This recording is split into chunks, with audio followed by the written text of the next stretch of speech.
উদ্দেশ্যে, যিনি আমাদের সৃষ্টি করেছেন এবং সৃষ্টির সেরা জীব হিসেবে আখ্যায়িত দিয়েছেন। তো সেই মহান আল্লাহ তাআলার শুকরিয়া আদায়ের জন্য সকলে অন্তরস্থল থেকে বলি আলহামদুলিল্লাহ।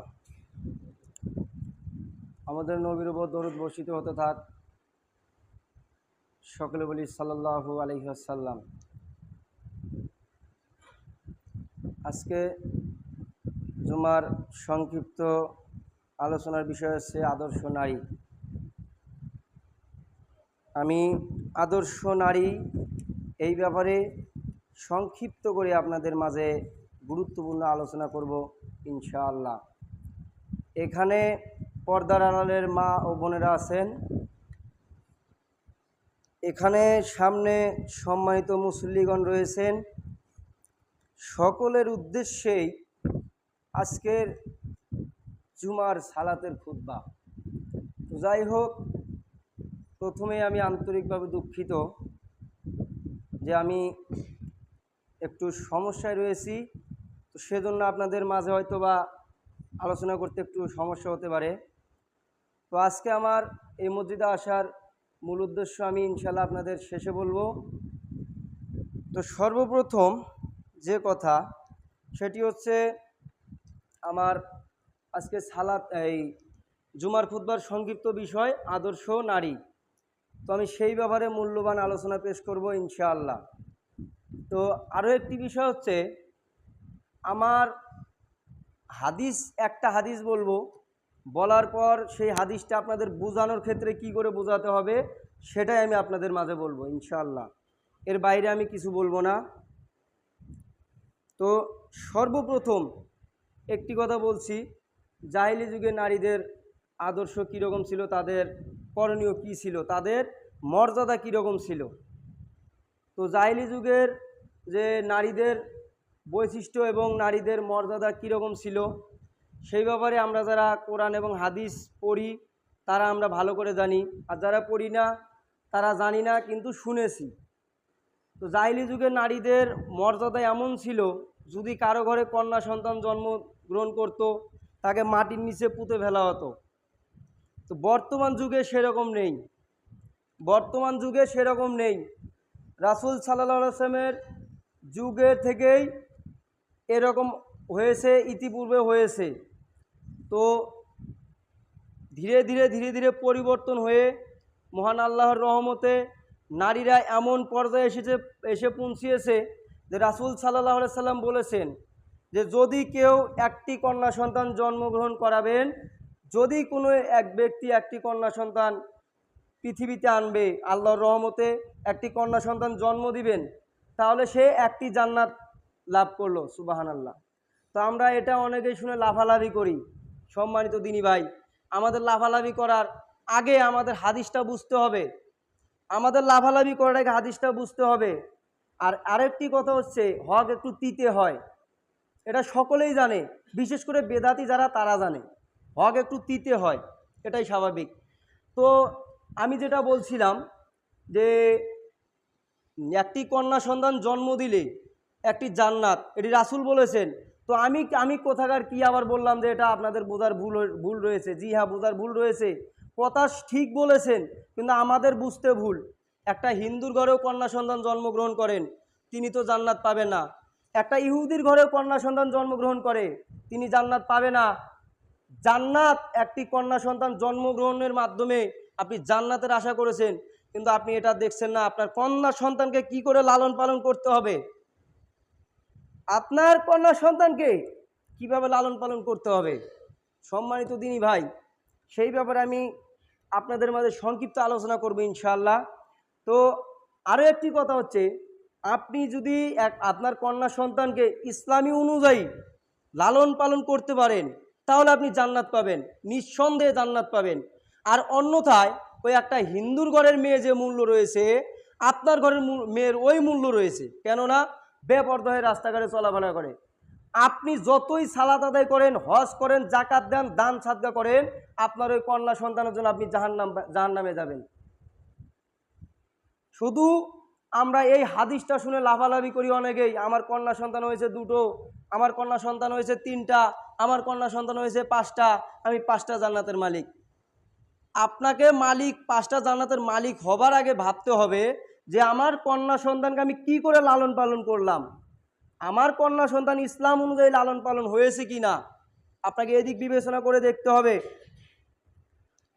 আব্দুল্লাহ ইবনে মাসুদ রাদিয়াল্লাহু তাআলা আনহু বলেন, রাসূল সাল্লাল্লাহু আলাইহি সাল্লাম বলেছেন, মহান আল্লাহ তাআলা নারীদের প্রতি অভিশাপ করেছেন। যে কোন নারীর প্রতি অভিশাপ করেছেন সেটা আপনাকে বিবেক দিয়ে বিবেচনা করতে হবে। রাসূল সাল্লাল্লাহু আলাইহি সাল্লাম বলেছেন, মহান আল্লাহ তাআলা বলেন নারীদের প্রতি মহান আল্লাহ তাআলার অভিশাপ করেছেন। তাহলে কোন নারীদের প্রতি অভিশাপ করেছেন? যে নারী বিউটি পার্লারে যাবে, বিউটি পার্লারে গিয়ে অনেক প্রকার টাইটেল মাখবে, কিংবা আপনার রাস্তাঘাটে বেপরদাশীলতায় চলবে, তারপরে দেখা যাবে মানে পুরুষের বেশ ধারণ করবে, আবার দেখা যাবে শর্ট প্যান্ট ব্যবহার করবে, আবার অনেক ক্ষেত্রে দেখা যায় যে রাস্তাঘাটে হাঁটাহাঁটির পথে এক একজনের চিনুক বা না চিনুক কথাবার্তা বলবে। ওই নারীর প্রতি মহান আল্লাহর অভিশাপ। এটা বুখারী মুসলিম মিশকাতের 4431 নম্বর হাদিস। তো সেখানে রাসূল সাল্লাল্লাহু আলাইহি সাল্লাম কি বলেছেন? বুখারী মুসলিম মিশকাতের হাদিসে কি বলেছেন? যে নারীদের প্রতি মহান আল্লাহ তাআলা অভিশাপ করেছেন। তাহলে সম্মানিত দিনী ভাই, আমি প্রথমে বলেছি হকটা একটু তিতে হয়, আমি কাউকে নির্দিষ্ট করে বলছি না কথা, এটি রাসূলের হাদিস। এখানে এমনও লোক রয়েছে যাদের আমি ছাত্র হবার যোগ্যতা নই, কিংবা এমনও লোক রয়েছে যাদের আমি মানে ওদের শিক্ষাগত অনুযায়ী আমি তাদের কিছু অংশেও নয়, 100 ভাগের 1 ভাগও নয়, কিন্তু আমি বলছি কি রাসূলের হাদিস। তো সেখানে কি বলেছেন, তো এই ব্যাপারে আমরা বিবেক দিয়ে বলবো এবং নিজের বিবেক বুদ্ধি খাটাবো। আবার অন্য জায়গায় রাসূল সাল্লাল্লাহু আলাইহি সাল্লাম বলেছেন, সম্পূর্ণ দুনিয়া হচ্ছে সম্পদ, পৃথিবীর সম্পূর্ণ দুনিয়া হচ্ছে সম্পদ, কিন্তু তার ভিতরে সর্বশ্রেষ্ঠ সম্পদ হচ্ছে আদর্শ নারী। দেখেন, আপনার পৃথিবীতে যত সম্পদ রয়েছে, জাহিলি যুগে নারীদের হত্যা করা হতো, রাসূল সাল্লাল্লাহু আলাইহি সাল্লাম নারীদের ব্যাপারে ঘোষণা দিয়েছেন নারীদের মর্যাদা কতটুকু, নারীদের মর্যাদা কতটুকু। পৃথিবীতে যত সম্পদ রয়েছে তার ভিতরে সবচাইতে দামি সম্পদ হচ্ছে আদর্শ একজন নারী। তো আদর্শ একজন নারীর মর্যাদা কতটুকু, মূল্য কতটুকু, এটা কয়জনে জানে? আদর্শ নারীর মূল্য কতটুকু, এটা কয়জনে জানে? তো সম্মানিত দিনী ভাই, এটি পাবেন মিশকাতের হাদিস 5000, বুখারী মুসলিম এবং বাংলা মিশকাত, বুখারী মুসলিম বাংলা মিশকাতের 2949 নম্বর হাদিস। এই হাদিসে রাসূল সাল্লাল্লাহু আলাইহি সাল্লাম বলেছেন, পৃথিবীতে সবচাইতে যত সম্পদ, মূল্যবান সম্পদ রয়েছে তার ভিতরে সর্বশ্রেষ্ঠ সম্পদ হচ্ছে একজন নারী। তো নারী, আমি প্রথমে বললাম একজন হিন্দুর ঘরেও কন্যা সন্তান জন্মগ্রহণ করে, একজন ইহুদির ঘরেও কন্যা সন্তান জন্মগ্রহণ করে, একজন নাস্তিকের ঘরেও কন্যা সন্তান জন্মগ্রহণ করে। তারা কি আদর্শ নারী হতে পারে? সম্মানিত দিনী ভাই, তারা কখনো আদর্শ নারী হতে পারবে না, তারা কখনো আদর্শ নারী হতে পারবে না। আর আদর্শ নারী হতে গেলে কি কি গুণাগুণ লাগবে সেই ব্যাপারেও আমি ধারাবাহিকতা ইনশাআল্লাহ আলোচনা চালিয়ে যাব। তো রাসূল সাল্লাল্লাহু আলাইহি সাল্লাম বলেছেন, লজ্জা হচ্ছে ঈমান, লজ্জা হচ্ছে ঈমান, আর ঈমানের মাধ্যমে জান্নাত। লজ্জা হচ্ছে ঈমান, নারী হোক পুরুষ হোক সকলের লজ্জা হচ্ছে ঈমান, ঈমানের মাধ্যমে জান্নাত। আমি পুরুষ, তাতে কি হয়েছে? আমি পুরুষ, তাতে কোনো সমস্যা নেই। রাসূল সাল্লাল্লাহু আলাইহি সাল্লাম বলেছেন, একটা কম্বলের নিচে 2 জন পুরুষ ঘুমাতে পারবে না, একটা কম্বলের নিচে 2টা নারী ঘুমাতে পারবে না, একটা বিবাহের বৈঠকে একটা মেয়ের ভাবি, প্রতিবেশী বোন, এগুলো তাকে গোসল করিয়ে দিতে পারবে না। কেন পারবে না? ধারাবাহিকতা আমি ইনশাল্লাহ বলবো, কিন্তু আমি যে হাদিসটি বলছিলাম, লজ্জা হচ্ছে ঈমান, আর ঈমানই হচ্ছে জান্নাত লাভের মাধ্যম। তো সম্মানিত দিনী ভাই, আমি পুরুষ, তাতে কি হয়েছে? তাতে কোনো সমস্যা নেই।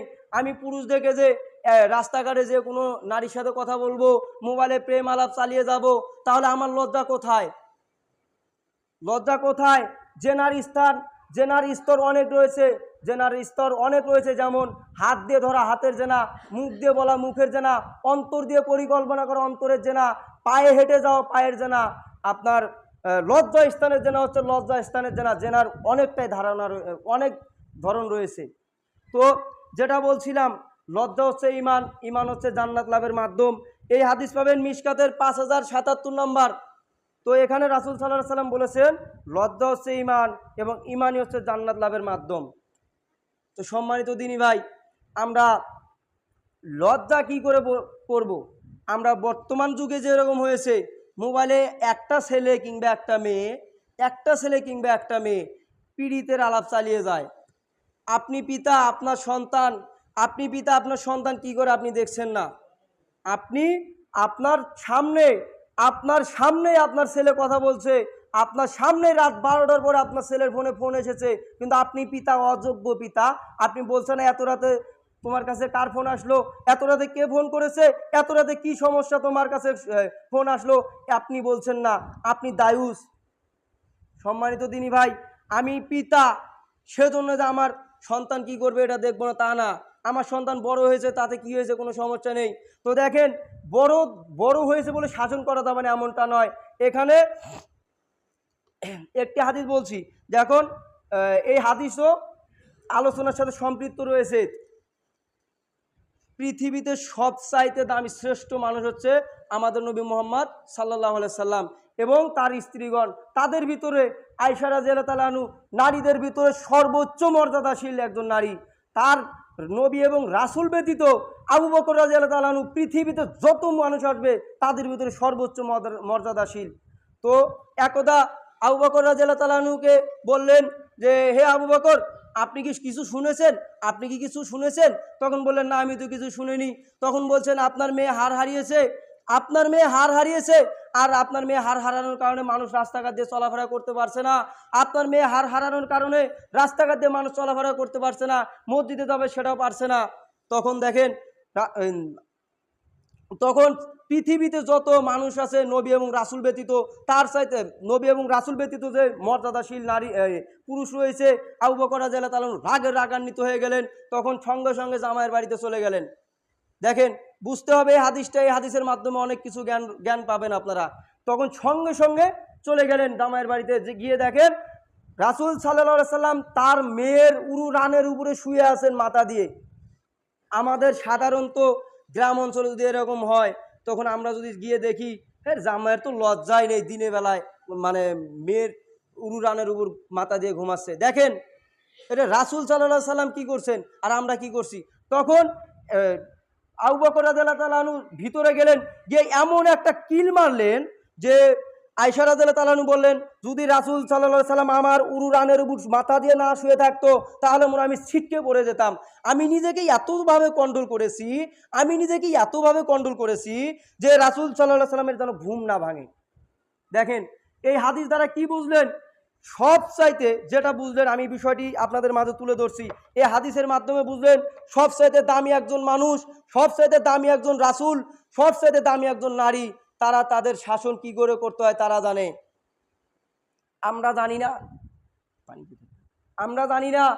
আমরা আমাদের মেয়ে বড় হয়েছে, অনেক বড় হয়েছে, বিবাহ দিয়েছি, 2 সন্তানের মা হয়েছে, 3 সন্তানের মা হয়েছে। আরে তাতে কি হয়েছে? আপনার সন্তান যতই বড় হোক, আপনার সন্তান আপনার মতো, আপনার দায়িত্ব রয়েছে আপনার সন্তান কি করে চলাফেরা করে আপনাকে দেখতে হবে সেটা। আরও একটি বিষয় বুঝতে পারবেন, যেটি রাসূল সাল্লাল্লাহু আলাইহি সাল্লাম ওই মুহূর্তে বলতে পারতেন, আরে আপনি আমার স্ত্রীকে মারছেন, মানে আপনি আমার স্ত্রীকে মারার কে? আমি আপনার মেয়েকে বিবাহ করেছি, সমস্ত দায়ভার আমার কাছে, আপনি আমার স্ত্রীকে মারলেন কেন? আপনি আমার স্ত্রীকে মারার আগে আমাকে একটা বার বললেন না কেন? দেখেন, আমাদের পৃথিবীতে ধরেন আমার বউকে আমার শ্বশুর মারলো, একটা দোষ পেয়ে মারলো, আমি যদি এটা বলি তাহলে আমার এই হাদিসকে অনুসরণ করা হলো না। আর আমার মেয়ে, এই যে যখন আবু বকর রাদিয়াল্লাহু তাআলা আনহুকে বললেন যে আপনি কি কিছু শুনেছেন, আপনার মেয়ে যে হার হারিয়েছে, আপনার মেয়ে হার হারানোর কারণে রাস্তাঘাটে মানুষ চলাফেরা করতে পারছে না। আমাদের যুগে, আমাদের বর্তমান অবস্থাতে যদি একটা দায়িত্বশীল, ধরেন একটা নেতাকে বলা হতো, কিংবা একটা গ্রামের ভিতরে যে একটু যাকে সকলে চিনে, যাকে সকলে মানে, তাকে বলা হতো, সে বলতো কি, আরে তোমার এত বড় সাহস, মানে আমার মেয়ে হার হারিয়েছে, কিংবা আমার মেয়ে 100 টাকা হারিয়েছে, আমার মেয়ে তো খুঁজবেই, আমার মেয়ের টাকা হারিয়েছে, আমার মেয়ে খুঁজবে, তুমি বলার কে, তোমার এত বড় সাহস কি করে হলো? আর বর্তমান যুগে এরকম করে বলতো। দেখেন পূর্বে কি বলেছে, পৃথিবীতে যত মানুষ আসবে নবী এবং রাসূল ব্যতীত তার চাইতে সবচাইতে মর্যাদাশীল ব্যক্তি, তিনি এই কথা বললেন না। তিনি এই কথা বললেন না। আল্লাহ ওইসব পুরুষকে এবং ওইসব নারীকে অভিশাপ করেছেন যে, যেসব পুরুষ, যেসব নারী একে অপরের রূপ ধারণ করবে, আমি পুরুষ, আমি পুরুষ, তাতে কি হয়েছে, অনেক পুরুষ দেখা যায় কানে বালি দেয়, অনেক পুরুষ গলায় মালা দেয়, অনেক পুরুষ হাতে ব্রেসলেট দেয়, এ হচ্ছে পুরুষের বেশ ধারণকারী নারী, নারীর বেশ ধারণকারী পুরুষ, এ প্রকৃত পুরুষ, কিন্তু এর আচার আচরণে দেখা যায় নারী। বর্তমান যুগে নারীর বৈশিষ্ট্য না হচ্ছে নারী, কিন্তু দেখা যায় রাস্তাঘাটে গ্রাম অঞ্চলে দেখতে পাবেন না, একটু লালমনিরহাট রংপুরের ওদিক যান, রংপুর পার হয়ে আপনার গাইবান্ধা, বগুড়া, শেরপুর, সিরাজগঞ্জ, টাঙ্গাইল, ঢাকা, এইভাবে যত ওইদিকে যাবেন, যত শহর অঞ্চলে যাবেন, তত দেখতে পাবেন উলঙ্গ। সম্মানিত দিনী ভাই, এটাই বলছে একজন পুরুষ, একজন পুরুষ, দেখেন যদি একটা পুরুষ যদি খালি গায়ে ঘুরতে না পারে, একটা নারী কি করে শর্ট শর্ট প্যান্ট অথবা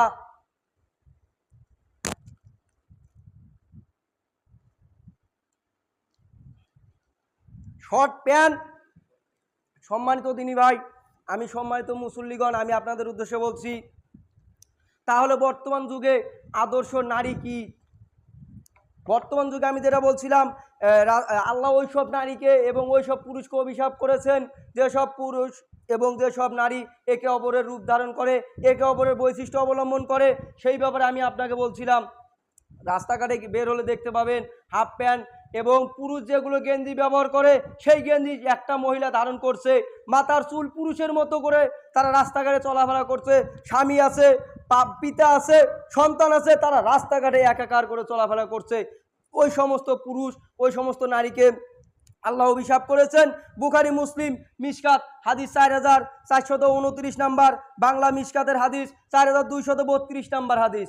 সম্মানিত দিনী ভাই, দেখেন আমি প্রথমেই বলেছি আমি হাদিস বলবো এবং আপনাদের বুঝিয়ে দেওয়ার জন্য আমি বাইরে থেকে 2-4টি কথা বলবো।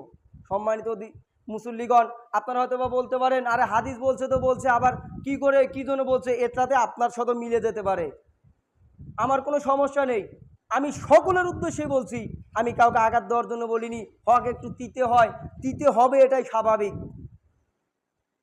মহিলাদের ব্যাপারে রাসূল সাল্লাল্লাহু আলাইহি সাল্লাম বলেছেন যে, মহিলাদের ব্যাপারে রাসূল সাল্লাল্লাহু আলাইহি সাল্লাম বলেছেন, তোমরা মহিলাদের মধ্যে সর্বোচ্চ উত্তম মহিলা যেটা, সর্বোচ্চ উত্তম মহিলা যেটা, সেটা হচ্ছে স্নেহপরায়ণতা, ঘন ঘন সন্তান প্রসব করেন এবং সমব্যাপী সন্তান প্রদানকারী এবং সহযোগিনী। তো এই হাদিস থেকে কি বুঝলেন? স্নেহপরায়ণতা কি? এটা প্রথম অপশন। স্নেহপরায়ণতা কি? এটা প্রথম অপশন। স্নেহপরায়ণ হচ্ছে এমন একটি শব্দ যেটা আপনাকে আমি বুঝিয়ে দিচ্ছি। আপনার বিবাহ হয়েছে, মেয়েদের ক্ষেত্রে এটা, এই হাদিসটা।